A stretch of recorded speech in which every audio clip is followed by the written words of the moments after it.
2030. Saudi Arabia, the Point of Investment Fund, it's a there's big a lot of excitement this around transformational NEOM specifically. change. Every aspect of the kingdom, economic, social, cultural, religious. 2030. This is the 2030.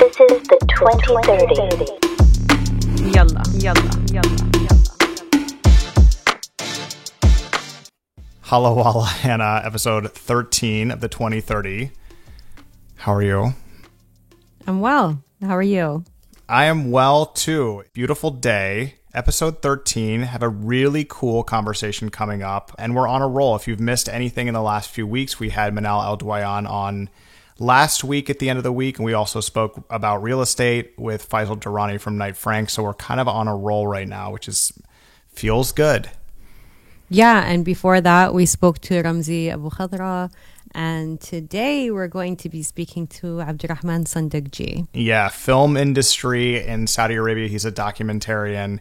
It's really a great conversation about the status of the development of film in Saudi Arabia and also his journey from graduate of KFU PM to filmmaking. It's kind of along the theme of Manal, right, where she studied computer science and then ended up as a celebrated artist. Journeys are very interesting and always make for good podcasting content. We are getting a lot of feedback these days on the work we're doing. This one is from Moath 391. So how do you say that? It's a Arabic name. Moath. Is it Moath? No, not at all. It's Mu'adh. Mu'ath. Okay, so give me the apostrophe in there so I can see. I guess you probably can't do that with a username. Anyway. But there isn't an apostrophe because it's a ain. So Okay. it's like with my last name, Al-Mu'abid, and we say I don't put an apostrophe there, but actually in my first name there is an apostrophe. I just don't use it. So there's an apostrophe in my first name, H-A-N-A apostrophe A, because it's a Hamza. So you use the apostrophe when there's a Hamza, but you wouldn't really use it for the other letters. You would just spell them out using the vowels. Okay. So Mu'adh is the same as Mu'aybid, right? Like you have the same OA. But it's not, it doesn't necessitate the apostrophe, whereas you have this completely extraneous extra apostrophe hanging out with your first name, Hannah, and you just say, I don't need this. In Arabic, it's Hana in Hana. Fusha, but I don't use the Fusha like pronunciation. It depends on where you were from, right? Like some Arabic countries would use it even in the non-Fusha, in the colloquial or Ammiya. But anyway, the way we say it is Hana, and so I don't use the apostrophe. But if I were from Jeddah, I might say Hana. If I were from Kuwait even, or like my name was Haifa, I would Haifa. You know, you can use the apostrophe. You don't have to. I think, well, we joked about this kind of actually around when we first met, but you mentioned, I saw that there was an apostrophe in the name. And then I was like, is this Hawaiian? Because Hawaiians also kind of use the apostrophe at the right time, which I think is good. And I get this all the time. My name is French. It's Lucien, which is a French name. My mother calls me that. Actually, she calls me Luke, like everybody else in my family and a lot of my friends, which is just kind of how it is. But then Lucian is the American pronunciation of the same name. So when she watched the interview with Faisal Durrani a few days ago, she was like, really good to hear him use Lucien. Really nice to hear that. And I said, yeah, I let people choose. Anyway, that's actually super interesting. So Mu'ath, right? Yes. Mu'ath.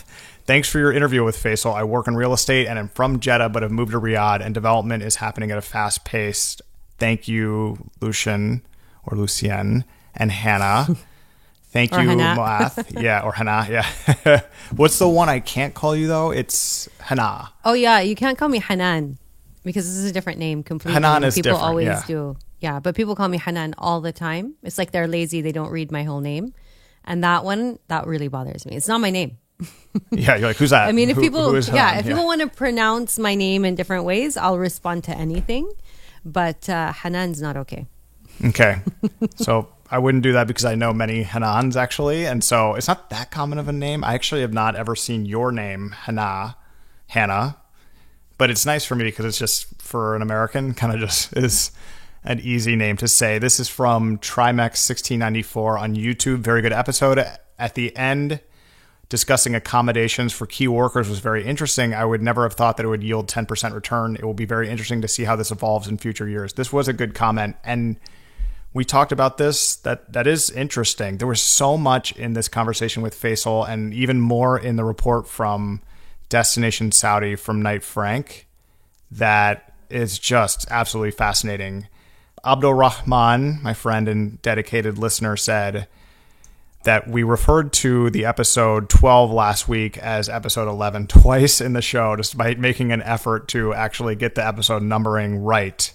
This is episode 13, and we're going to stick with that. Easy to remember. We're going to be better about that. Sorry if it's confusing to people. It's confusing to us. We're doing 2 of these a week, so we're getting settled here. Just to remind people have now asked, it's really nice, it's humbling, it's exciting that every new episode twice a week is bringing in listeners and viewers, and we are seeing new listeners and viewers on our platform, all platforms, at a pretty encouraging clip, which is humbling. Thank you seriously to everybody for being here or listening or watching, wherever you're seeing this. And we talked a little bit about this earlier, Hannah. We sort of maybe want to take a moment here to kind of remind people of what we're doing with the 2030 and where we're going and what we're building. It will be interesting to see how this evolves over time, but we have a plan, and let's actually talk about that for a few minutes at the beginning of the show here, just for all the new listeners and viewers about what we're doing.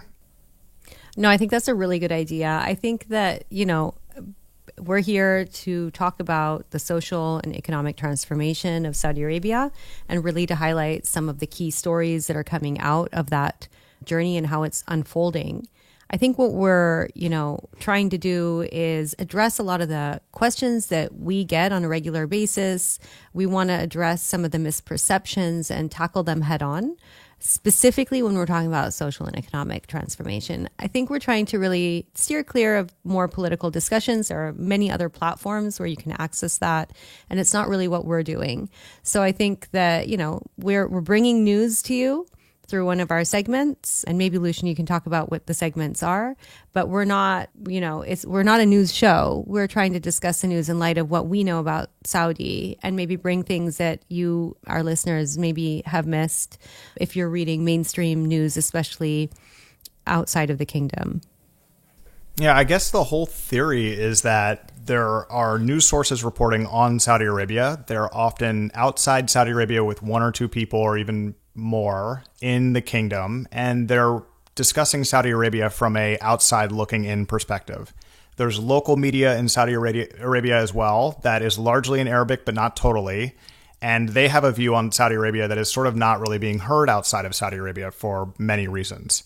We see value in being right in between. We both have extensive experience in Saudi Arabia. You are half Saudi and fully Saudi, really. Because you're from Saudi Arabia. And I've been living, working, traveling to visiting Saudi Arabia for 15 years. So we kind of bring an extra bit of expertise on some of these topics and are also seeing stories and people and interview subjects and all the things that we're doing as unreported or undiscussed. And we feel like there's value in bringing that to the fore. So that's really what we're doing. We have 4 different types of segments within the 2030. Those are sort of like our channel brands. As we expand out, they will become their own things. They'll become bigger. And we have very grand plans for the future of this. But right now we have the deep dive, which is once an episode. We have 2 episodes a week. We will be diving into a subject, any subject, a quote from somebody, an interview in Arabic that may have gotten missed, something that's interesting to us. And we just free form it, see where it goes, talk about it. And a lot of these conversations are explorations in and of themselves. You and I are just talking as if we would be sitting next to each other, having a cup of coffee, trying to figure out what's going on. Another segment is called The Main Stage, which is our interview segment. We don't have one every single week. We have 2 this week, actually, but that is a chance for us to find out more as Hannah and Lucian, as show hosts, and to share insights and perspectives with our audience, listeners, and viewers around the world. Things that you may miss that won't be in Bloomberg and won't be in the Associated Press or the New York Times that really add a lot of dimension to what's happening in the Kingdom of Saudi Arabia. We have a news segment where we do 5 news items every episode. And what we do for that is we choose these items not necessarily on popularity, but on things that may not be widely seen or things that we think deserve extra attention, may have gotten glanced over. Oftentimes, Hannah, who is fluent in Arabic, as many know, will pick out a news item that just didn't make it into English at all. So when we're doing this news segment, I'm like, what? Really? I didn't hear that. And Hannah would say, yeah, because you don't speak Arabic. And that's a huge advantage for us as well.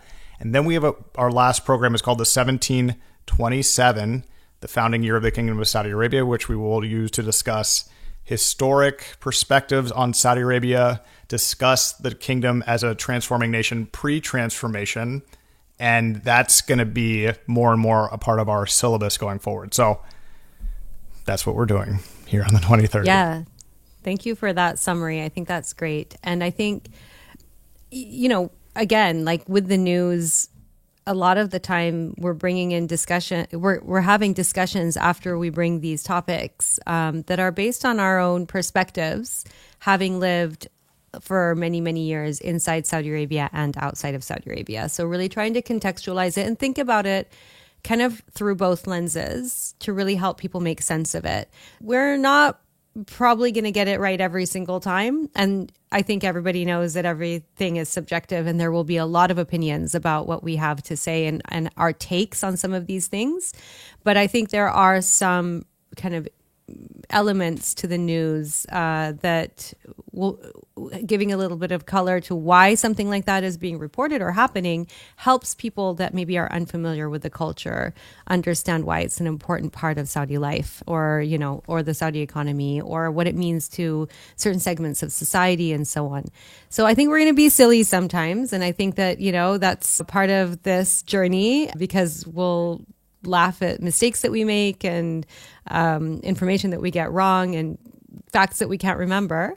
But I think that underlying all of that, we are really trying to create a product that is useful and appealing to a wide audience. Totally. And we want people to point out the mistakes that we make. That's very important to us because we are, again, trying to learn and understand just as everybody else is. So when we say something that isn't correct, please let us know. We are not afraid to read the feedback on air and set the record straight. That's what we're trying to do. You mentioned earlier politics as not really part of the main syllabus of what we're doing here. There's really two reasons for that, in my opinion. One is that is what everybody else focuses on outside looking in, and that's something that you mentioned, but it's like that's what people want to talk about who aren't really as curious or invested in understanding more about Saudi Arabia. So it's just easier to talk about those things because that's what makes news and news headlines in the West, especially. And secondly, politics is one of those subjects where it's just once you get into you have an opinion about something, then it's two opinions being shared or three or four. It's not adding a ton of value when there's a lot of underlying information and subject matter for us to really discover and find out about. It doesn't mean that we won't talk about anything political at all. It also doesn't mean that, especially when it comes to Saudi Arabia's diplomatic relations with outside countries, that doesn't directly impact the progress of the vision. Saudi Arabia's security is very important to the progress of the Vision 2030 transformation plan. So we will touch on those topics, but it's not the focus of this podcast and never will be. So just kind of a programming, philosophy to share with people because we have a ton of new listeners and viewers now. So we're sort of like, well, maybe they don't really know what we're doing here. It's good to kind of remind. Yeah, and one really good way also to recap on what we're doing is to maybe listen to the first episode we ever released, which is just a short episode. It's about 8 minutes long that talks about what this is meant to do and what we're trying to accomplish with the podcast. And let it be known, by the way, that is the reason why it's very tough for me to understand what episode we are on, even though I've got it figured out now, because that first episode is not really an episode. It's like 8 minutes and just is like a summary like what we just gave you now. And so that doesn't count for me. That's an intro. So it's the numbers always off by one and then the 2 a week thing. Anyway, no excuses. That's kind of like an Excel sheet sometimes, like if you put like a header and then you're like looking at the numbers and you're Excel does that to me sometimes, but I hate using it. You got to freeze the top row.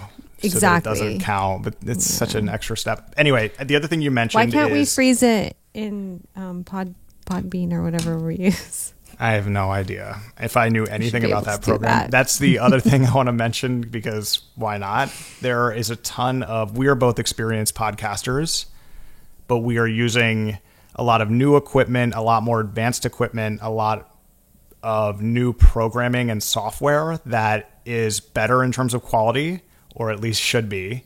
But we are still really getting used to it. And the other thing to note is you and I both travel extensively to and from Saudi Arabia, but then also all around the world all the time. So we're constantly in different setups. And just so like if there's episodes where it's like, wow, Lucian kind of sounds like bad. As long as you can hear what I'm saying, that's the number one goal. In this case, you and I are both in our home studios. So hopefully this sounds okay. But yeah, thanks for everybody's patience with that as well. One more thing. You mentioned earlier discussing silly things, like when we discussed chicken, fried chicken especially. We got a lot of feedback on that. And a lot of people that contacted me really just wanted to weigh in on the taste and flavor of fried chicken they like. But the reason why we discuss those things is because like that's something that is just not going to get talked about in the media, right? People aren't going to be like, well, there is no Chick-fil-A in Saudi Arabia, but Cane's is huge. It's like that kind of knowledge and that kind of information we feel like is valuable. And when you're doing 2 of these a week and you're constantly talking to each other, sometimes things like that just organically come up, like when you were eating Chick-fil-A in front of me. So no more chicken talk, and we won't be discussing golf this week either. So there you go. Let's get to your deep dive. For the record, I was drinking a Diet Coke. I wasn't eating in front of you. You were eating chicken off the bone as we were recording. That's how I... just kidding. Deep dive. All right. So my deep dive today is actually going back to something that we discussed earlier in the podcast, and it is feedback that I got from Mavis, actually. So she was talking about how when we were talking about the Red Sea fashion show, and then we had our discussion about what people are wearing in Saudi Arabia on the street and, you know, kind of what's acceptable and what isn't, that was really useful for her. And it made me think that that's something that I actually get a lot of questions about. And I think that there are still really, really kind of widespread misperceptions and fears about what women can and cannot wear in public in Saudi Arabia. So what I kind of wanted to do today was look at kind of some of the key legal changes that have happened after Vision 2030 and how that is impacting public dress and public behavior within the kingdom. And just start there, really setting the scene so people do understand that the shifts aren't just like people stop doing something, but there are some actual laws, or you could also just say kind of different codes of conduct that have been introduced. So I want to say that, you know, that one of the key things that happened was in 2016, the Council of Ministers issued a new law that prevented they're called the General Presidency of the Commission for the Promotion of Virtue and the Prevention of Vice. That was their name. It still is their name. They still exist. Yeah. The Hay'a, because in Arabic it's Hay'at al-Amr bil-Ma'ruf wa Nahy anil Munkar, so it comes from that name, Hay'a, which is the commission. So the Hay'a, also in al-Mutawwa, is what a lot of Westerners would call them, the Mutawa. You could call them the religious police. Exactly, the religious police, the morality police. There are so many different ways to refer to them.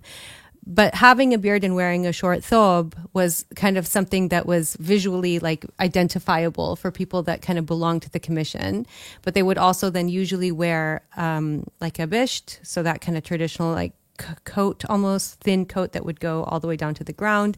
They would wear the headdress, the shmagh, without a'gal, without the black kind of ropey thing that goes on top of it. And they would walk around with police. That's kind of what it was like before 2016. And that police presence with them gave them the authority to arrest people if they believed that they were behaving against kind of Islamic guidelines, or if their behavior was unacceptable for multiple reasons. And it wasn't always clear what those reasons were. So there was a bit of arbitrariness that made them kind of intimidating to everybody, Saudis and non-Saudis alike. especially teenagers, but also Westerners, Western women. They were usually more or less friendly to expats, but would still ask people to cover, women to cover their faces, men to wear longer trousers, boys to cut their hair, men to cut their hair shorter. There was a lot of intervention in public appearance and what you could and couldn't do. You know, just they would come and speak to you in public if you were in a public place. And it was very uncomfortable. It was very confrontational. And a lot of times with the police presence, if you were Saudi usually, and you were doing something that you shouldn't do, you could get arrested and taken into the Hay'a station. And then, you know, you would sign some sort of agreement that you wouldn't repeat this conduct. There were all sorts of different things that could happen. So before you continue, sorry, I have a great story about that happening to me, but I'm not going to say it right now. You have to keep going. I just wanted to note that there is a story. No, continue. A story is coming. Amazing. So that's who the Hay'a were kind of before, or the Mtawa'a, or whatever you want to call them. Again, promotion of virtue, prevention of vice. That comes straight out of the Quran as well. And it's a duty that Muslims have. How you apply that, that's subjective. And they used to apply it by really telling people what to do publicly. It can be a much more discreet way of communicating with somebody. You can go up to them and be like, I don't think you should say that. I don't think you should dress this way. You know, and it can come in multiple different forms. But the Hay'a used to do that publicly. And in 2016, as I mentioned, the Council of Ministers issued a law that prevented them from monitoring people in public, including monitoring the mixing of men and women, which was not illegal in Saudi, but they would monitor it. And it was, in their interpretation of Islam, unacceptable for men and women who were not related to mix in public without a muhram, or, you know, a third person that is related to the woman, but they just banned it completely. And that's why you had single sections and family sections in restaurants and in cafes, because the single section would be men alone. It wasn't just singles. You can be single and mingling in the single section. It was men only. And the family section was women accompanied oftentimes by the male members of their families, right? So single men basically were barred from hanging out with families if they didn't have a woman with them. That's how that used to work. When they took away the Hay'a, when they gave them, or, you know, kind of gave people back the decision on where to mix, who to hang out with, what to wear, actually most cafes and restaurants took those spaces away, at least in the big cities. So there still is a general separation of genders, of sexes when you go into places. Like, people will oftentimes hang out in groups that are single sex. Like, that happens naturally in Saudi quite often. Even if you're going into a mixed space, a lot of times you won't see people sitting together. There'll be groups of girls going out, groups of guys going out, groups of women, groups of men, that kind of thing. But not only, and increasingly in big cities, you do see mixed groups, and nobody's monitoring that anymore. And one place you see that, sorry to jump in there again. Yeah. I'm sorry to keep interrupting you, but one place you do see that. No, actually, we don't have to keep this as just a deep dive. We can have it be more of a conversation. No, I know, but this is so interesting. But so one place that I've noticed this phenomenon you were talking about, where the grouping by gender is happening despite absolutely no law or regulation of it being required, is at airports. And at airports, you know how you go through the security line and it's never pleasant for anybody, but you have to take your shoes off and you're putting all your stuff through the conveyor belt. I've noticed maybe 60 to 70% of the time that men and women are kind of just going to their own lines. There's maybe two lines. And that's because, you know, when you go through the scanner and machine, they need to look at what you're wearing and underneath what you're wearing to make sure that you're being secure. So I've noticed that. And a couple times I've been kind of like, you know, headphones on in my own world, wandering into the woman's line, not paying attention. And the lady would be like, hey, can you go over there? And I'm like, oh yeah, everybody here is a woman. So good idea. But anyway, just as a outsider doing this is something you might notice in person. And then, sorry, one more thing, but a lot of the restaurants that had these sections that you mentioned, family section and single section, you can still see those signs sometimes in Saudi Arabia at some of these restaurants. They just didn't take them off. They don't have the actual division anymore, but you'll be in the single section. Be like, what is that? as you said, it's not single and ready to mingle. Okay, Lucian is done interrupting. Continue. Please do interrupt, and we can have this be more of a dialogue. Like, I know with traditional kind of deep dives, it's like we'll do a little thing and then we can have a conversation about it. But with this deep dive, we can be a little bit more fluid, because I do think that all of this is going to bring up memories, and I might miss something that you see, which is really, really important, that I don't see because I grew up in that environment. And so I do explain it to other people often enough that I feel like I know what people are wondering about, but I'm sure I've missed things. But yeah, I think that that's kind of like a really important thing to talk about. This was something that happened at the Council of Minister level. So it's not just like people stop doing it. The vision encourages people to be, to make more kind of independent decisions about what they want to do in public, but there's no recourse. Like, this was a decision that was made. The Hay'a still exists as a commission, and they still do put out information about, recommendations on how to be a better Muslim, how to practice, and they will provide guidance if you would like that advice. But they're not going to intervene in the way that they did in the past, which is a really big change. So that's a big change in terms of public behavior. But then to replace that, they did issue public behavior guidelines in September of 2019. And these have been modified a little bit a couple of times. So there are public behavior guidelines. And if you do violate them, you can be fined up to 3,000 riyals. But these public behavior guidelines don't have to do with covering your hair and wearing a abaya. These are things that are like, okay, so men and women are required to dress modestly and refrain from public displays of affection is one of them. What does that mean? Basically, dressing modestly in a place like Saudi Arabia for a woman would be to kind of cover her shoulders. I would not wear a tank top. People do. I've seen it, but I wouldn't. Keep the whole upper part of your kind of body covered to some degree. I would say sleeves down to your elbows and whatever, something down to your knees, and kind of have it a little bit more loose than very, very skin tight. Again, I've seen people not do any of those things in Riyadh. Walking around, it happens, and nobody has come and said anything to them. But generally speaking, I think it's respectful to do at least that. And then for men, again, shorts, like short shorts, are discouraged. Your shorts should go down to your knee as well. But also just like in general in Saudi, like dressing nicely is something that people really value. So modesty is obviously, again, a subjective thing, but those are kind of key guidelines, like wearing longer shorts. If you're a guy, probably not shorts at all, I would say, but you can, especially if it's kind of like inappropriate, I would say, to wear shorts and go to the mall. Like, you can wear shorts if you're going to play like a sport or going to the gym, but I would wear longer trousers. And then, yeah, public displays of affection are definitely frowned upon, but you do see people holding hands.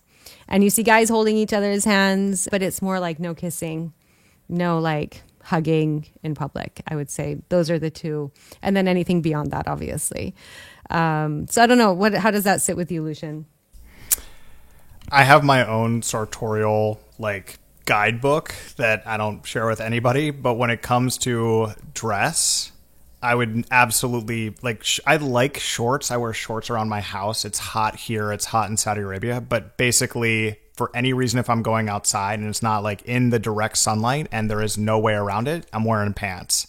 When I see people wear shorts at the airport or at restaurants, I'm like, can we just, I don't know, can we not? But let's just focus on Saudi because I have all these different things and rules and stuff. But in Saudi Arabia, I think the point you made that's really, there's a lot of good ones, of course, but the one that really resonates with me is that there's a kind of an elevated level of decorum of dressing to be respectful to others. It's one thing that one person's opinion, one American's opinion, I really like about Saudi Arabia, because it seems that in America these days, depending on where you are, it's a huge country, there is just increasingly more and more casual dress being seen to the point where it's almost an overwhelming sensation to see people that shouldn't be wearing tight-fitting, short clothing wearing those items in places where you just kind of feel like maybe that's not a good place to wear those things.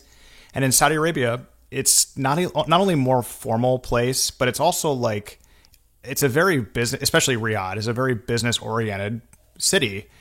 So I'm seeing a lot more suits and ties in Saudi Arabia than I now see in Washington, D.C. or New York.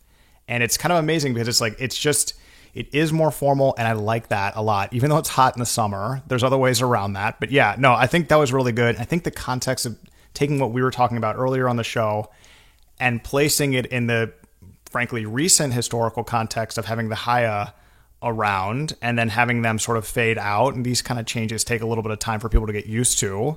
I think that's all very helpful. And I also think it's very helpful to hear about what women should wear. We did talk about it a little bit earlier, but to be honest, like for me, when women ask me, I'm like, you don't have to wear the head scarf, but as far as like what you wear, I don't know what women wear. So like, I don't know how to answer that question, but that was really helpful.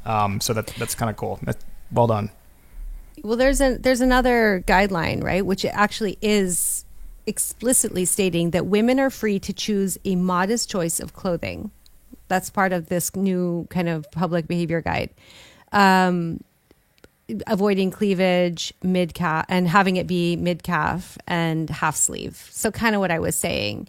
I think that personally, I wear abaya when I'm in Saudi. I often also cover my hair. And I think that a lot of people are just more comfortable doing that because so many women, the majority of women, still wear abayas.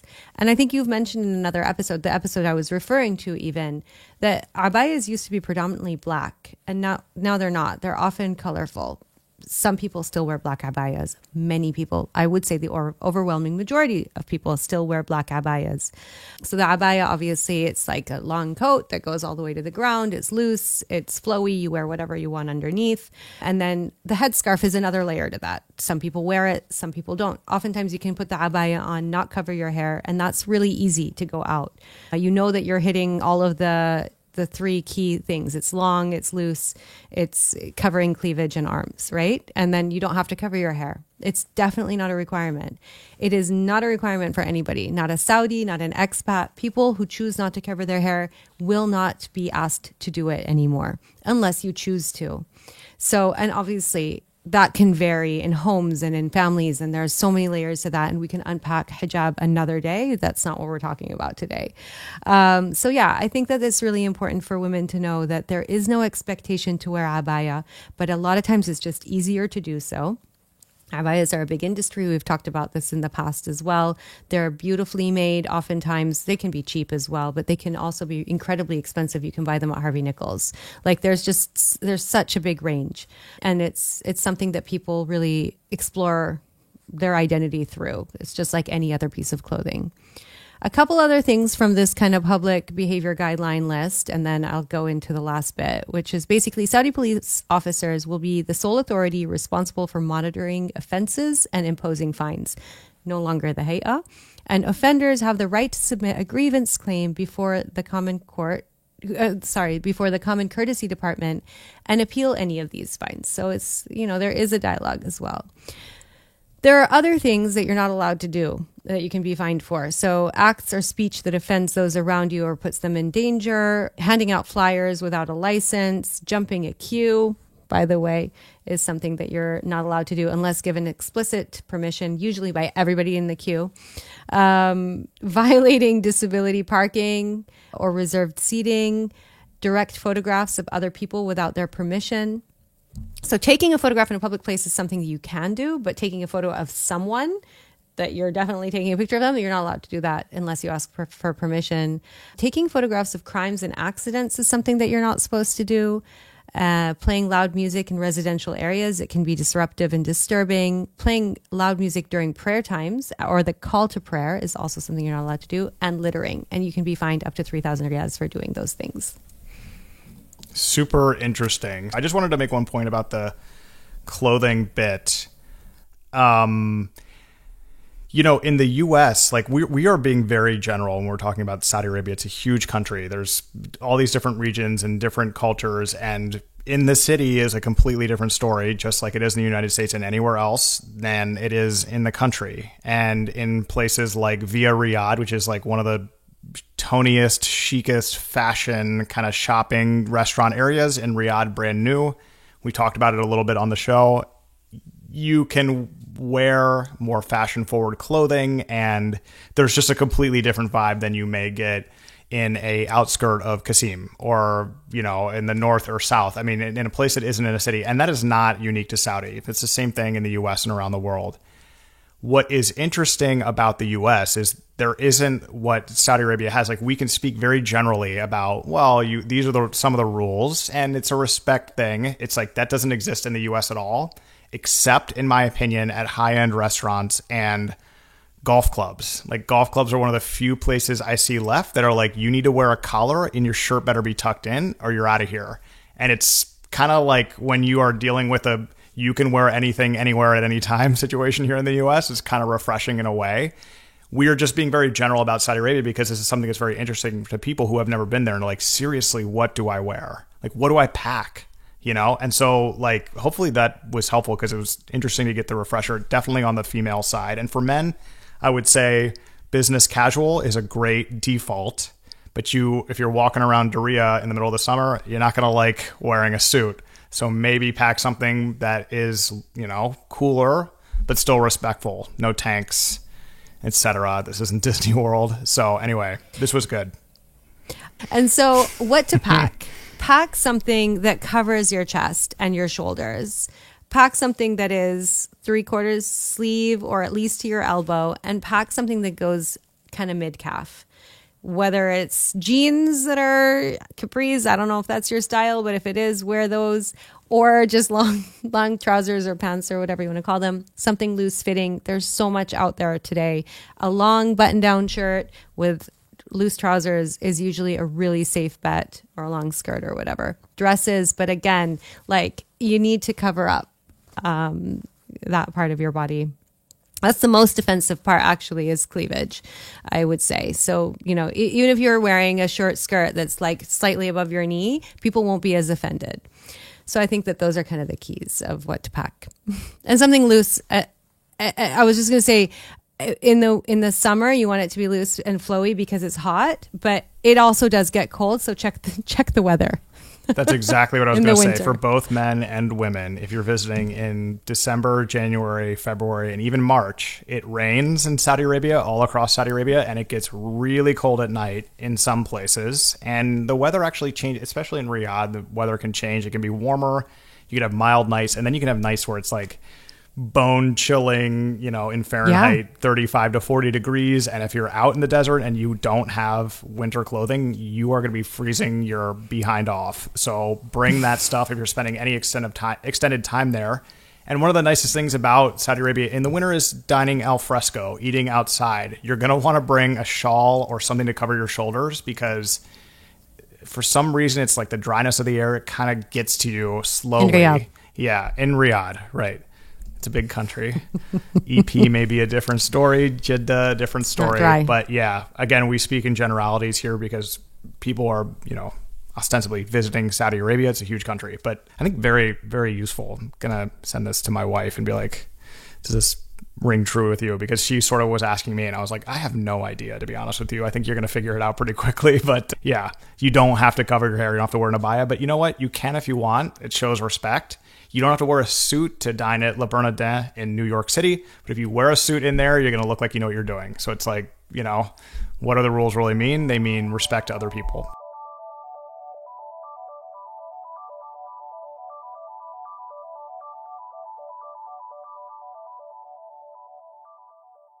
This is the main stage. The main stage. The main The main stage. stage. This is the main Could we stage. get Lucian and Hannah to the main stage, please? So, welcome to our guest today. We have with us Abdurrahman Sandugji, who is a documentary filmmaker and storyteller based in Riyadh, who is passionate about making investigative and exploratory documentary films. Over the past 15 years, he's directed and produced dozens of projects and has been featured in the leading broadcast channels, cinemas, public screenings. He's published a book about making documentaries and offers training in that space. His film Underground, which we hope we can talk about a bit today, opened the 10th Saudi Film Festival this year. Welcome, Abdurrahman. Welcome, Hannah. Welcome, Lucian. Thank you very much for your invitation. It's completely our pleasure. I guess the best way to start this conversation out, Abdurrahman, is to sort of ask you about how you got into film. You've been working in it for over 15 years. How did you get your start? Where did you start off from? What drew you to the world of film production? I had a camera the first time when I was around 15 or 16. And I was very curious about the video part of that camera, you know. The still picture was not satisfactory enough to me. I want things to move around. I want to take a live action. At that time, we didn't have any mobile phones with video cameras, so it was like a magic in my hand. So, but I studied industrial engineering in King Fahd University of Petroleum and Minerals, and by the last 2 years of that, I started discovering this video thing again. The cameras of the mobile phones started to have like cameras. So I started make video blogs at that time. And I was like started posting them on Facebook in 2008 specifically. So from that time, I started to get in touch with filmmakers around the university, some people who are passionate about filmmaking around me. They started to show me the Canon 5D. I have one over there. That was my first Canon 5D. From that time, I still keep it with me as a souvenir of the beginning of all, you know. So, I started get my teeth into this. I started to want to learn how to make like nice cinematography, nice stories, nice, films. I started to make films in my university about the nanotechnology, for example, about some engineering stuff. So I felt like, yeah, maybe this is my thing. Before, I was trying to discover myself in painting sometimes, in writing sometimes, or poetry, different aspects, but I still didn't find my passion in these things. So I felt like maybe film might be my best tool to deliver my message, to deliver my vision, to deliver my passion, my stories, the things I see, the things I like, to put stories on screen for people to watch. I think you said you started kind of by playing around with cameras and then putting things on Facebook. And I think that you've also reached quite a wide audience using YouTube. Would you say that that's the main way that you have been able to launch your career, or have there been key supporters along the way? Actually, the YouTube was the only way we had at that time. YouTube was getting very, very, very fast in the concept of the films, the vlogs, the funny content, or like inspirational content and stuff. So at that time, I remember one of my friends called Muhannad Mukhtar. He sat with me in 2008 and he said, "Do you know YouTube?" And I was like, "Yeah, I hear about YouTube from time to time. I know Facebook and stuff." So he said, "Check that out. Check the people who make content. They make like kind of a TV show kind of thing. Like they talk and they deliver their messages." And I was like, okay, let me check that out. I remember when I finished having the coffee with him and he told me about this, that night I started posting my first vlog. It was like the first of Ramadan. And I was like, okay, how about I use Ramadan as a nice time for delivering nice messages to people, inspiring content to people. So it started from there. YouTube was a very good start, was a very good support for all the filmmakers in Saudi Arabia in general. The most successful directors now, 90%, at least 90% of them had YouTube content in part of his career or worked with a YouTube company. So I was one of these people.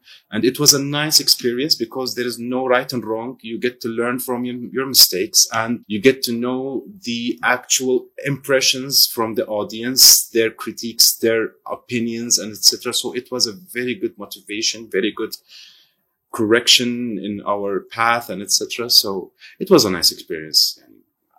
YouTube was amazing. And did I read that you had one of the YouTube posts got 5 million views? That was a documentary I made in 2014. The title was Phosphine. Phosphine is a very toxic substance that leads to any creature to die after certain time of smelling the gas that comes from these small balls. Do you know the naphthalene we put in our clothes so that the ants doesn't eat our mothballs? Yes. it's something similar. People used to use it in storage areas, especially for the food storage areas, so that if there was instincts or if there was like rats or anything, they get killed. Okay. But I was living in Jeddah. Some ignorant workers started using these substances or started to make money out of these substances, trying to sell them to people to use them at home if they have like cockroaches or stuff. So that, and they tell them to go out of the house for 5 days and then come again until the affection of this gas disappears. But this gas gets in the upper floors and starts to kill people in the upper, or starts to kill the children of the neighbors. And lots of actual cases happened about this. So, we produce a documentary, an investigative documentary, like Michael Moore style, of trying to understand what is this about. So when we posted this video on YouTube, at that time, the YouTube was all about fun content, was all about the comedy content. We were like talking, if it gets 50,000 views, it would be amazing. 100,000 views would be great. 500,000 views, it will be like, I will like ask all of you guys to join for a meal, a very expensive meal for this. I remember after posting this video or this film documentary, my friend called me and I was like busy with a project outside, and he told me over the phone that the viewerships got 1 million views by now. And I was like, okay, am I going to make 2 invitations now or something? I don't know. The second day, it got 2 million views. The third day, it got 3 million views. The fourth day, 4 million views. And so on until the 5th or 6th day. We were sitting in the office like, wow, how serious was that? We didn't mean to do that. We didn't do any marketing or any monetization, but people started to pass it through like crazies because it was very awareness video. It was about children dying. It had this experimental segments in the documentary. I'm calling like bringing all these newspapers about the hygiene or about these people who sell toxic stuff. And then I made it like a test of and hid my mobile phone over my wallet. And I made a shooting of someone actually after like 10 minutes delivering me this substance to my hand and also saying, don't tell anyone that I brought it to you, you know. It was nice. It was a great experience for me.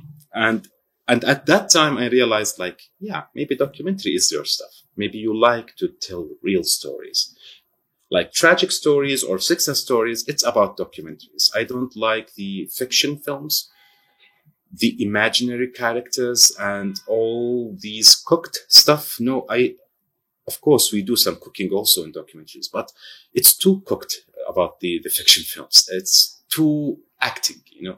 So that's why sometimes I don't like the fiction films. But that film kind of put you on the map, right? And from there, I think you've made several other ones, but there's one that I just mentioned when I introduced you as well, Underground.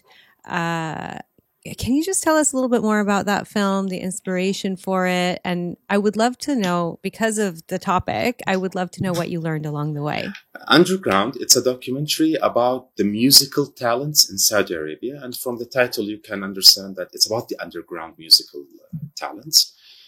The heavy metal, the rock, the hip hop, the rap and everything. And that experience was amazing because I realized like some of them actually started from the 80s in Saudi Arabia, you know, learning about the electric guitar, learning about the mixes, learning about the lyrics and writing and etc. So it was a nice discovery of this underground environment. And also the documentary had real performances recorded in very high professional way of some of their songs and their challenges and their journey and the rejecting forces they got from the environment around them or the community and the society. And also mentioning the new era, the Vision 2030 era, how things got changed. So it was a nice journey through their stories, going through all the aspects. And after the movie, you can understand exactly what is happening in the music industry from the early days until now. That was the first time going into these artistic topics. I usually do exploratory documentaries or National Geographic style. We had a film called The Cave. We went to Italy, to the Dolomites, and we made the discovery of a cave there. And the snowstorm started and we couldn't go out. And the rescue team came out to us after 5 or 7 hours and etc. So I go into these stuff, the medical topics and all these dangerous stuff. But this was my first time talking about music. It was so relaxing for me. And I have a music application in my phone. And they was like, you never use that application. Listen to some music. Try to use music to heal yourself, to get to know yourself more. Yeah. So documentaries for me, it's like picking beautiful flowers from different gardens and plant them in my own garden. I guess we're going into the arts and culture kind of scene. So you're in film, you're doing a documentary about music. All of these are new industries in Saudi, or industries that are now becoming much more popularized, much more accessible to people.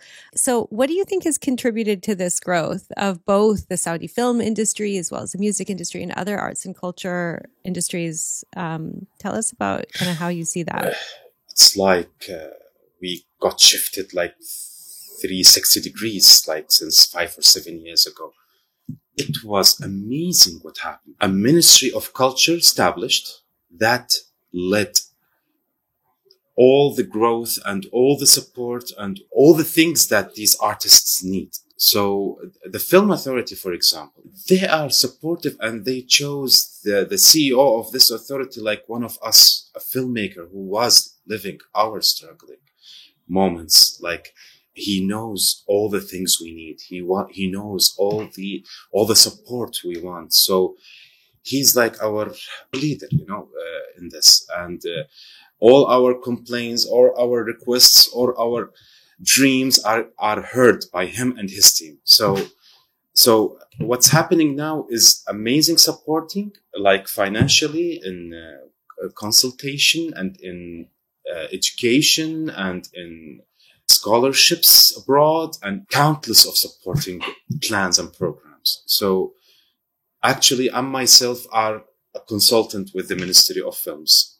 Any of their films that got fund raised or something by the ministry, it has to pass through me or through some of other consultants to evaluate these films. Do you think that the funding is accessible? Do you think it's easy for people to discover that this is what they want to do? Is there support and awareness that's being kind of raised in different areas? The fundraising program, it's before 2 years, it was limited to a certain time.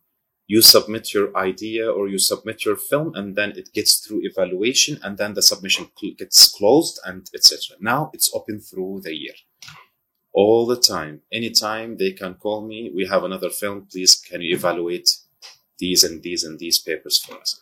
So it's accessible yet very professional. It's actually kind of educationally good for the participants to know how to submit a film in an entire international way. The way that goes here is the same way that goes with a very international fund. How do you submit the budgeting or the storyboard or the details and the script, and you translate it and all the things. So it's amazing. And for me, when I get a film to evaluate, it's like tens of files. I evaluate all of them to understand if the filmmaker is serious enough about his film. And actually, lots of films got out of these fundraising, and they got to actually one of them now got nominated for Cannes Festival. The film Noura is one of the films that got supported from the Ministry of, from the Authority of Films, or the Films Authority. So yeah, things are getting great. Yeah. Abdul Rahman, how do you where do you get your ideas for your films? Like, do they find you? Do you read about something and then you get passionate about it and then you go discover it? Or what's your process for making a film from getting the idea in and then actually making it? Look, I recently, and unfortunately, I understood something very important about myself, that I'm a very bad idea generator. Okay?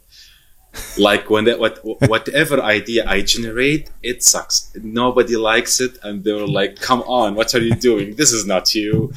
These ideas are very lame ideas. Don't do that to yourself. How about you just shush and sit right there, and the right idea will come to you." So I got the idea. I'm not a spark, but I'm a gas that can be very flammable when the right spark got dropped into it, you know? So most of the ideas, or not all of the ideas I worked on, are inspired by other people around me. Like the Phosphine documentary was inspired from other people. The Underground documentary got inspired by one of my very close friends, Tamer Farhan, and all the ideas got inspired by others. So the thing is, when I hear the idea, of course, I get lots and lots of ideas by time. All of them saying, "I have the best idea for you. How about this idea? And how about that one? How about..." daily, semi-daily basis-ish, I get ideas from around me, and I was like, I don't feel myself there. I don't see myself there. But when the right idea comes, yeah, I feel I can start imagining how the end result will happen, how the film will look like, how the production will happen, how it's like in 1 second or two, all these film clips starting to get into my head, and I will get to the end realization, yes, this is a good film. We can do that. And then we start working on it one by one. Like it's like a process, yeah. So your journey to being a filmmaker is going to be very different from the next generation of young Saudis who are aspiring filmmakers. I mean, they're not going to go through what you went through, which is learning about film before film was really opening up, before there was government sponsorship from the Ministry of Culture, and sort of a now maybe not thriving, but generating and blossoming ecosystem that's still forming. What advice would you give to younger filmmakers who are interested in this, knowing what you have experienced in the past and how you got to where you are in your career? What advice would you give them about being a filmmaker in Saudi Arabia? Lots of filmmakers nowadays, especially the young ones who started very recently, they are a bit looking for financial support the whole time. I want a fund for this film. I want my film to get funded. If it doesn't get funded, I will stop, And I was like, most of my films was not funded ever, Yeah, in my whole life, I got fundraised to produce a film only one time. Either they are one time or two, as far as I remember. Either they are fully budgeted and fully financed by myself through through my business in filmmaking, for the corporate documentaries and stuff, and take part of that money and make the films I like, the passion projects. Or I try to submit my film to fundraising and stuff, and I wait for that and I work for that. But those young filmmakers always want the money first.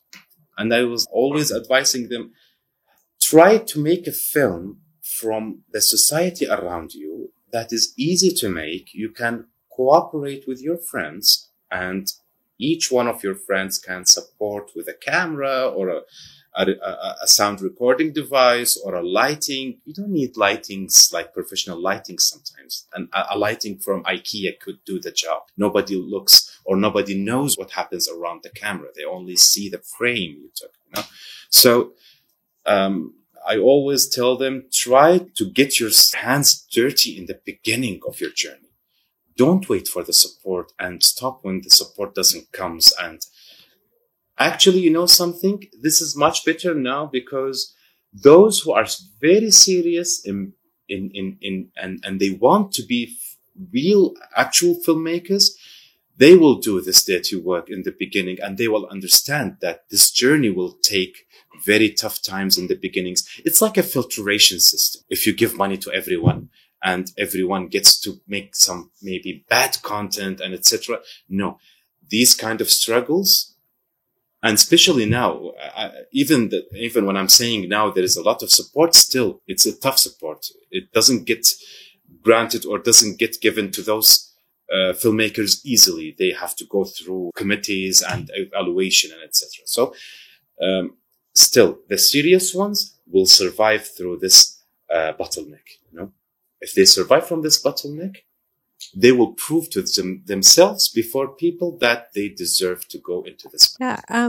So what role do you think film production and this whole process now is going to play in promoting Saudi culture and stories to a global audience? Actually, nobody can know how beautiful Saudi Arabia is, or how beautiful our stories are, and how amazing the people here.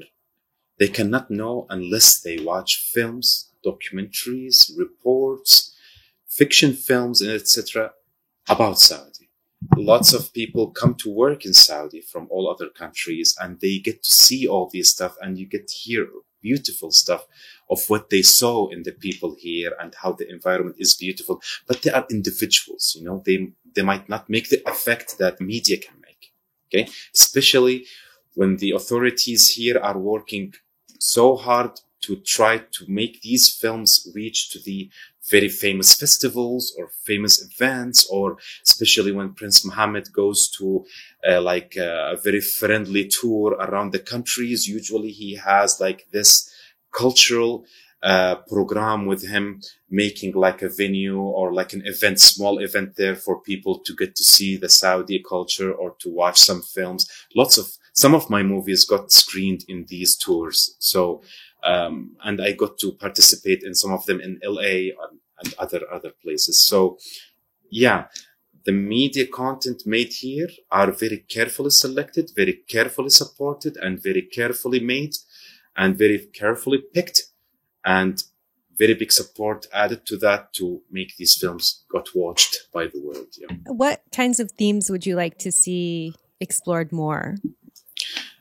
The documentary genre is globally, it's like it's not supported or watched by people like the fiction films or other more entertaining forms of media. Okay, because it's too serious. Sometimes it doesn't deliver the message in a very entertaining way. It actually depends on the filmmakers to make a very good film to deliver it in a very entertaining way.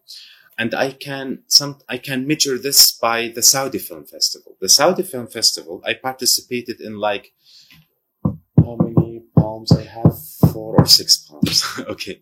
4 or 5 palms. Okay. Awards. I used to compete with only 5 to 4 films, but in the fiction films, 60 to 50 films are competing. And I was like, this is not a competition. But this year, there were like 20 documentaries competing with each other with 24 fiction films. They started to get even, and great documentaries has been made this year. So I was like, okay, some people started to get their interest in documentaries and started to make them in an amazing way. So I myself are considering the documentary as my mission. I don't only make documentaries, I try to spread around the concept of documentaries and how powerful it is. I wrote a book.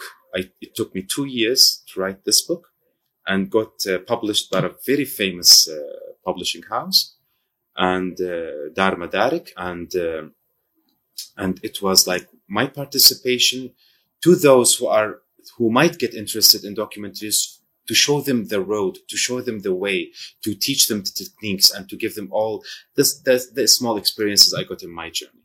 So real stories are amazing. Real stories, and the real life has lots of actions, lots of dramas, lots of true stories, and lots of this destiny and this the work of God, how it happens. Sometimes it's astonishing. It's surprising. So it's already happening. It's already happening around us. You don't need to create a fictional stuff to make content. Already everything is especially with the social media, everything is provided around us. So how about we use these beautiful content to make inspiring content to people, you know? So yeah, that's usually what I do. Well, your passion really does shine through, and it's clearly part of the mission that you have to spread these stories. So I wonder if you can wrap up with us and tell us a little bit about maybe an upcoming project or something exciting that you might be working on. I recently finished from the underground documentary. No other ideas are on the table yet. There are some ideas. Actually, we do some TV shows. One of them called Judur. Judur is translated as Roots.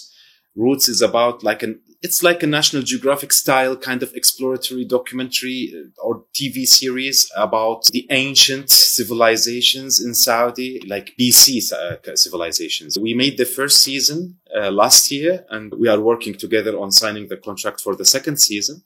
It's about an archaeologist trying to get to discover these archaeological places and get to analyze them and get to meet with experts and other archaeologies and with some 3D motion graphics kind of effects and etc. So yeah, sometimes I like making series because some topics are very wide. Some topics you cannot put them in very small form of a film. Sometimes you have to make them in a series and sometimes seasons. So we are mainly focusing on a yearly basis or 2 years. Every 2 years, we make like a cinema film, and yearly we love to work with the podcasting channels, Thaqafiyya of ABC, maybe sometimes, to make like series of like TV series of documentary stuff. Absolutely amazing. This was just super interesting, and I mentioned before I saw one of your documentaries on Saudiya. So clearly you have a global audience. People that are coming into the kingdom can watch your film as they arrive. And it's one of the most inspirational ones, in my opinion, ala haddin siwa. So I congratulate you on all of the success. It's absolutely incredible. Thank you very much. And I really enjoyed this talk, and I really enjoyed your questions. Thank you for what you're doing. I watched your previous episodes. It's amazing what you do. It's like cross-cultural exchange experiences, and I hope I added some, even a small part of this great experience. We can't do it without you and people like you. So thank you so much. Yep, thank you so much. Thank you. See you soon. Bye.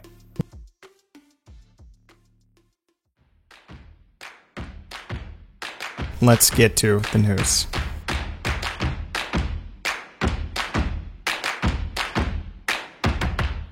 Doctora, after you. Red Sea Documentary Film Days launches in collaboration with Art Jameel. I think we've heard so much about documentaries from Abdurrahman that it's very exciting. He's also going to be here. The Red Sea Film Foundation and Art Jameel are bringing back the Red Sea Documentary Film Days, a summer film program showcasing global documentaries at Hay Cinema, Jeddah first independent film center. It's going to run from June 6th to the 9th. And it's going to show 6 co-curated documentaries from around the world, exploring themes like biographies, sports, and exploration. This is running for its 3rd year, and the program aims to cultivate a vibrant Saudi film scene, encouraging critical reflection and artistic expression. Film enthusiasts can experience captivating stories, engage with creators, and connect with industry experts. Pretty cool. The event will include things like a dialogue session with Oscar-nominated filmmaker Kauthar Ben Hania. Definitely said the name wrong. Sorry, correct me if there's another pronunciation. Okay, good. I think we're good. No response is a good response. Panel discussions with prominent regional filmmakers. Meflam workshop, which is in quotes. What does that mean? I don't know. It sounds like a branded workshop. I'm not actually sure what it is, but it sounds like it might be something that is related to improv or comedy. Okay. Screenings of Kef Hayek competition Saudi shorts. And by the way, we are way behind on Arabic language instruction. I have an Arabic word for you today. Okay, so before you do that, and we'll stick with the news, and we'll have a second segment at the end. But Hay, Hayy, means neighborhood, right? Hay means neighborhood, yeah. Yeah, okay, yeah. Cool. Yeah, this is a good story.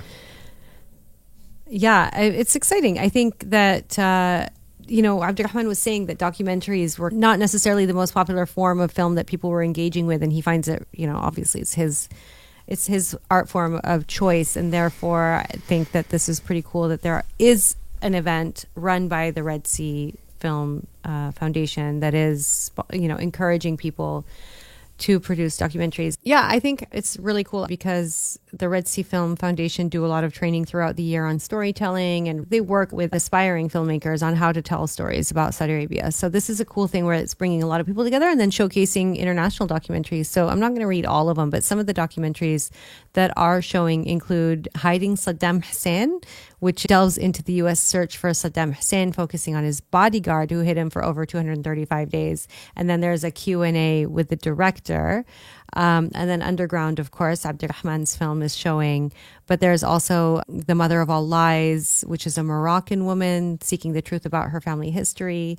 And Songs of the Sufi, which is a musical exploration of Qawwali, which is a traditional Sufi music genre, which is pretty interesting that that's being shown there as well. So yeah, I think it's going to be a cool event. And congrats again. I really want to see Underground. That sounds awesome. And then also one of the other films playing, I love documentaries, by the way, but Iraq's Invisible Beauty follows an Iraqi photographer on this journey to recover lost memories and photographs. Really cool. News number 2, 2.1 million pilgrims are arriving in Saudi Arabia for the Hajj. Thus far, in a press conference on June 7th, Minister of Hajj and Umrah Dr. Tawfiq Al-Rabi'a announced the arrival of approximately 1,200,000 pilgrims from various countries of the world by the end of the day on the 7th.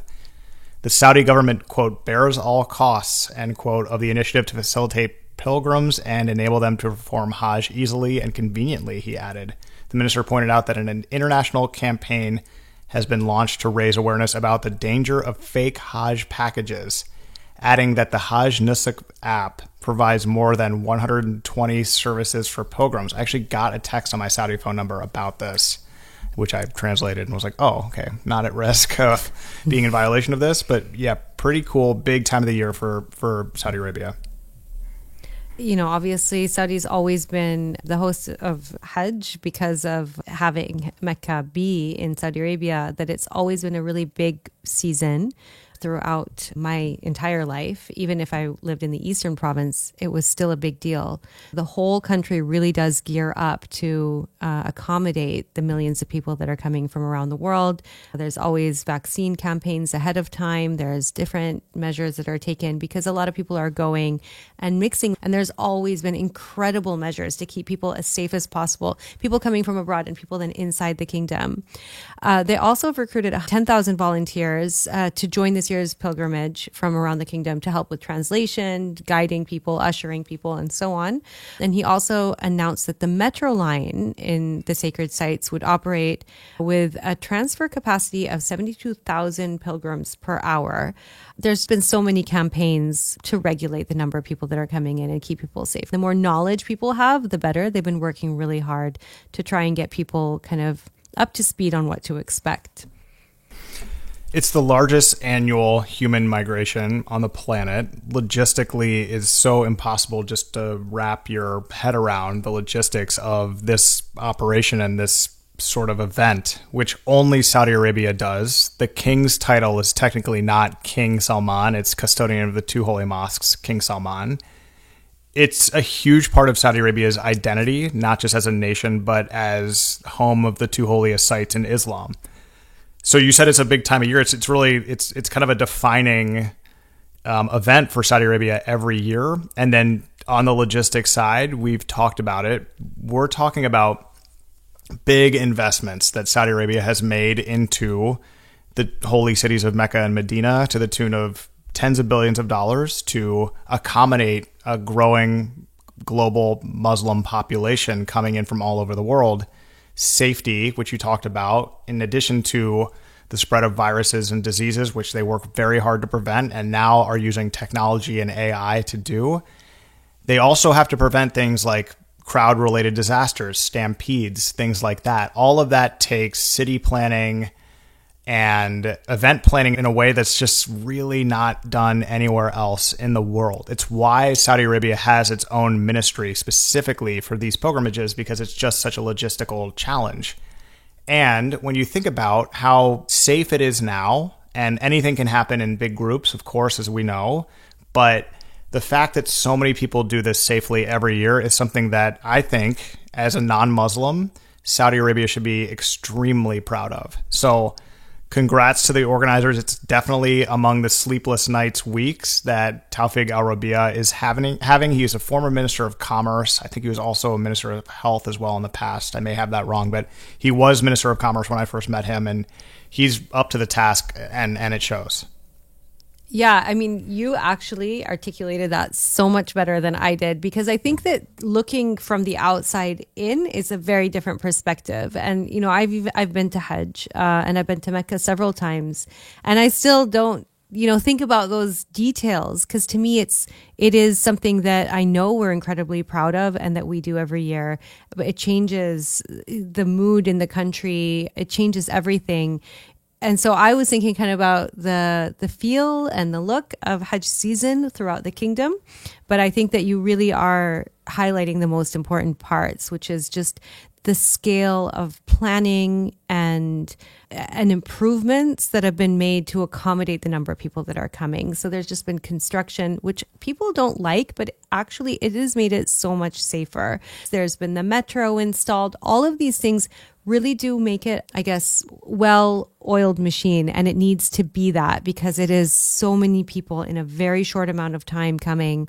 And, you know, when people meet me and they know I'm Saudi, the first thing a lot of people want to talk about is Mecca. And they tell me that they visited, and they tell me how much they loved the experience, or they want to talk about Medina, but they want to talk about visiting the holy sites. And so when people meet me and they know I'm Saudi, they just want to just talk to me about what it's like and how it feels and what it looks like. And so maybe that's kind of where my description of the Hajj season is coming from. It's a one-off event when I say something more that's in a more articulate way than you do, Doctora. So I'll take it. But I just want to really quickly make one last point on the logistics and the challenge, because it's something that, again, when you look at it from the outside in, it's really hard to understand how this can be done. And this is why the government is implementing these fairly strict penalties for people doing Hajj that is not through the official app and through the official channels and with the official approval. Because if you have these fake Hajj packages that are slapped together by people that just want to make money on bringing you over and that's it, it's hard for the government to control volumes of people, diseases, to quarantine if necessary. Like, all of these things are part of a master plan. And if there are sort of like, you know, illegal Hajj performers, it's not like you're not allowed to perform the Hajj. It's just you got to do it the right way. And this is part of crowd control and crowd management philosophies that have existed forever. You can't have people in there illegally because your whole calculation changes. So I was getting, as I mentioned earlier, the text messages. I was like, what is this? And they're really serious about this because they want to be responsible for the people that come and visit. They want them to be safe. So, yeah. But there's also some predatory packages out there that lead you to nowhere, right? So people are selling you a Hajj package, and then there is no actual, nobody is going to be on the other receiving end, and you won't end up getting to do whatever you want. You might not even get the flight that you paid for. So I think there's a lot of that's happening, just kind of fake packages, just like scammers capitalizing on anything. They can capitalize on selling you a trip to nowhere. Quite sad. And the promise of you doing that. Yeah, incredibly. Because people save up their entire lives to come to perform the pilgrimage, because you only need to do it once. And it's something you have to do, right, as an able-bodied Muslim if you can afford it. And so people take that very seriously when they say, if you can afford it, it's like, well, that means I better save up. Yeah, so, exactly. I mean, that's not cool. Yeah, it's one of the 5 pillars, right? One of the really kind of like 5 things that you need to do as a Muslim. One of them is to perform Hajj once in your life if you're able to. So Saudi is in talks with Boeing to order wide-body jets. Now, I put this in here for you. Saudi Group is in talks with Airbus and Boeing over ordering wide-body jets to increase its capacity as plane makers face constraints in production slots of narrow-body aircraft. A spokesperson Saudia Group told Reuters. The state-owned group, which owns Saudia Airlines and budget carrier Flyadil, last month ordered 105 narrow-body Airbus planes, but had a requirement of 180. The general manager of communications and media affairs, Abdullah Shahrani. And to further that, in an interview with Al Arabiya, the CFO of Riyadh Air, Adam Bougdeda, reiterated that there are still several Boeing airplanes in the pipeline for Riyadh Air, and they're going to begin working on these in 2025. They're expecting 72 787 planes between 2025 and 2029. So these are two different airlines, two different groups, but both of them are saying that they're going to be ordering from Boeing. Which is a great idea. You don't even need to pick up the phone to call Airbus. I mean, they're in France and, they make a great plane. I'm not going to lie. Possibly the best, especially right now with Boeing going through some troubles. But, Boeing, and by the way, don't make this about me, Hannah. You are from, part of you, half of you is from Washington, hails from Washington State, the home of Boeing, as we discussed. So you're just as invested in this as I am. And I just think that, maybe you call Washington and you say, hey, we're going to go with Boeing here. We need some planes. Bring them in here, maybe tune them up a little bit. Don't use soap on the doors or whatever they were doing. Let's get these things airworthy and let's bring them into the fleet. That's my advice. That's my very professional advice. But also, aren't the headquarters in Virginia now where you were from? So all good things move to Virginia one day. I know another great corporation, Bechtel Corporation, one of the best companies on the planet, privately owned EPC construction company, one of the best. Finally saw the light after decades and decades in San Francisco, moved to Reston, Virginia, just because it's so beautiful and the people cheap. Are obviously wonderful. So yes, but anyway, would be good to see this. It's good for the U.S.-Saudi relationship when you build around these deals. When Riyadh Air announced a deal with Boeing last year, I think it was at this time, for that massive order you just mentioned. That's, that's good. That's good for the U.S.-Saudi relationship. I am definitely biased and invested in it. So yes. Great. Number 4, Dr. Abdullah Al Rabi'a successfully separates conjoined twins in Riyadh. A team of Saudi doctors has successfully conducted a landmark separation surgery on Filipino conjoined twins, Akhaza and Aisha, granting them a new lease on life and marking another milestone in the kingdom's renowned Saudi conjoined twins program. The surgery was led by, of course, the guy in this space, a different Al Rabi'a, Dr. Abdullah Al Rabi'a, former Minister of Health, which is something I may have actually messed up, Supervisor General of KS Relief. No, and Tawfiq was also. Was he? Okay, cool. Well, we're just really getting everything separated and organized for everybody. Dr. Abdullah Al Rabi'a is a famous pediatric surgeon who has overseen 60 separation surgeries. He is literally the guy if you have conjoined twins and you wish to have them separated. Yes. So the Saudi, some people may know this. Many people do not know that there is a Saudi conjoined twins program. So over the years, since 1990, it has reviewed 136 cases from 26 different countries. And basically, Dr. Rabi'a is famous for this procedure. He does definitely commend his team on the work that they do, but he's a bit of a larger than life figure in the country. And whenever there is a successful one of these surgeries, there's always headlines, and just, families are really, really grateful for it. So he's filled a number of supervisory and advisory roles in the kingdom, including Minister of Health, also advisor to the Royal Court and supervisor of General and International Aid Agency, KS Relief. As you mentioned, he's a pediatric surgeon. He's performed many of these starting in 1990, the first at the King Faisal Specialist Hospital and Research Center in Riyadh. Yeah, total legend. Would love to have him on the show at some point because I'm sure he is rich in stories. And just a really good story that it's weird. Like, I feel like nobody knows that, but it's something that I know and have known for forever.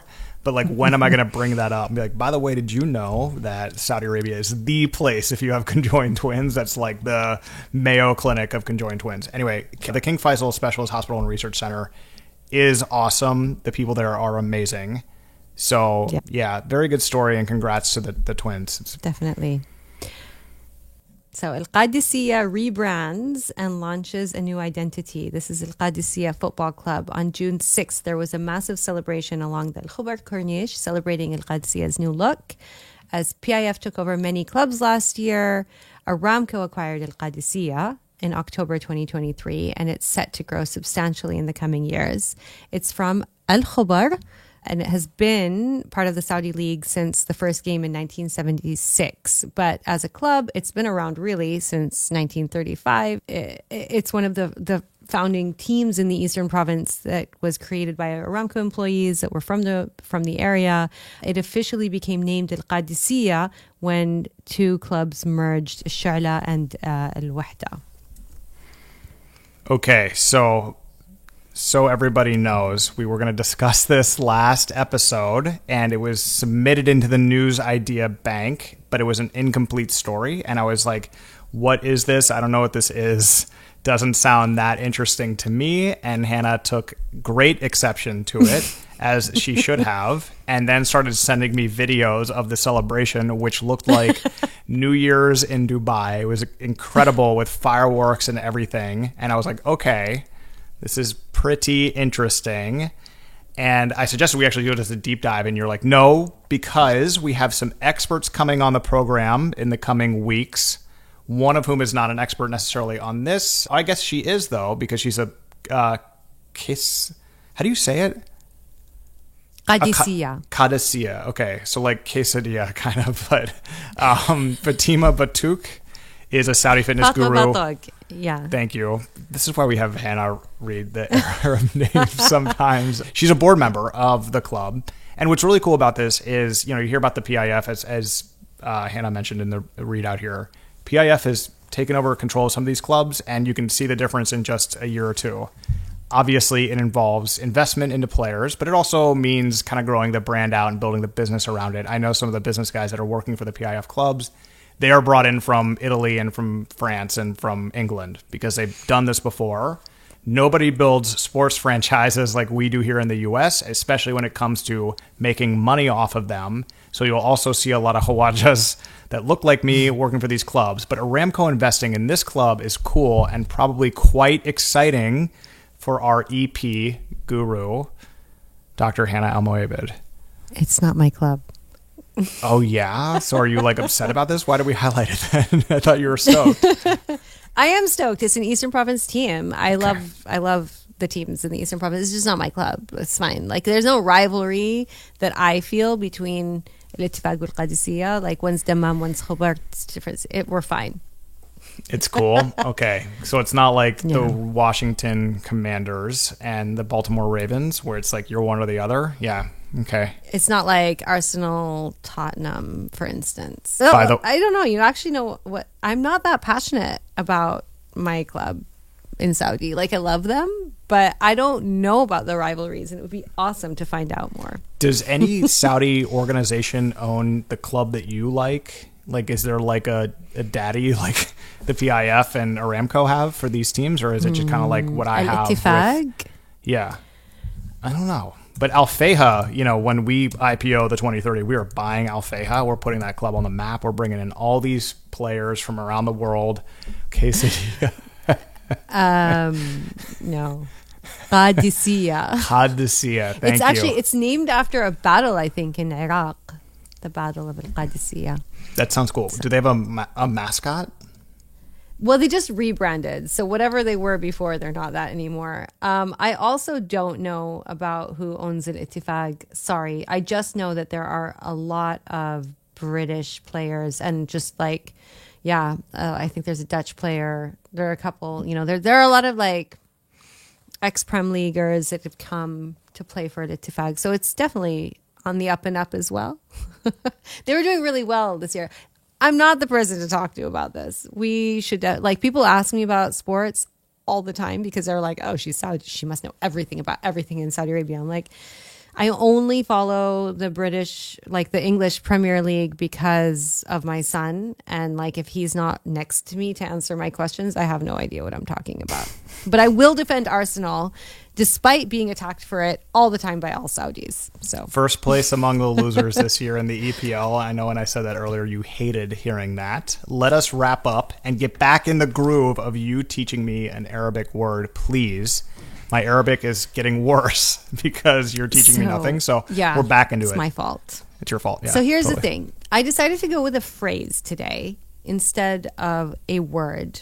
And I think that the reason I did that, and the reason I feel like we should probably do a little bit more of that, is the words that I'm trying to bring to the show are not just like, you know, what is a door, right? I want to talk about things that you might hear in conversation or things that might be interesting to say and drop into a conversation yourself that'll really give you street cred. And so my phrase for you is La salam ala ta'am. Okay. Can you La try and say salam ala... Say it again? Ta'am. Sorry. Ta'am. Ta'am. Yeah. With a T? Okay, so why is it written in front of me as 6A3 AM? What the hell is that? Have you not been introduced to the Arabic letters that gave me you... the thing and I've forgotten or whatever. I don't know. Oh, Anyway, okay. so Well, what does it mean? The letters that don't exist in English, we use numbers as symbols for them because they kind of look like the letters. It's internet language that was adopted in the early 2000s, probably late 90s, and everybody uses it now. Probably like kids today have no idea where it came from, but that's how it started. So, La salam ala ta'am. You would say that if you entered any room where people are having a meal and they're mid-meal and they're all going to want to stand up and say hello to you and shake your hand or whatever, or you're going to want to, you say La salam ala ta'am because they're eating. Do not interrupt their meal. You can sit down and talk to them and do whatever, but you don't expect them to shake your hand or give you a kiss or embrace you to welcome you into the room. And that kind of gives everybody the excuse to do that after everybody's done having their meal, and then they can say hello and greet you physically afterwards. They definitely don't want to shake your hand if they're eating with their hands. Also, like, would you basically say... That's like the equivalent of going into a room and being like, no, don't get up, guys. Exactly. I'm entering and I'm late for whatever reason. Yeah. Okay. Yeah. Don't get up, but specifically, don't get up and stop eating. I can wait. Okay. But don't forget about me when you're done eating and you got your hands clean. Come over and pay respects. Come over and give me a hug. You know? Shake my hand and kiss me on both cheeks. Exactly. Okay. So I like this. cheek. I like this sort of... We're kind of graduating to phrases after skipping maybe 3 or 4 weeks of words, which feels to me like a promotion. Like when I became chairman of the Giga Projects Forum overnight, that was a huge promotion from MC and an honor, frankly. So thank you for this. La salam ala ta'am. Can you say it again? Sorry, one more time. La salam ala ta'am. La salam ala ta'am. Okay. We're going to need to... It'll take you a minute, but you'll get it. Sure. I mean, salam's already a word you know. Sure. La should be a word you know. So ala means on, but it also, it's a preposition. So those are always tricky in every language. But anyway. Yeah, and then I have 6A3M, which is what I see in front of me. Anyway, thank you for that. We're back on track with our Arabic words with a great episode. See you next time. Thank you, Hannah.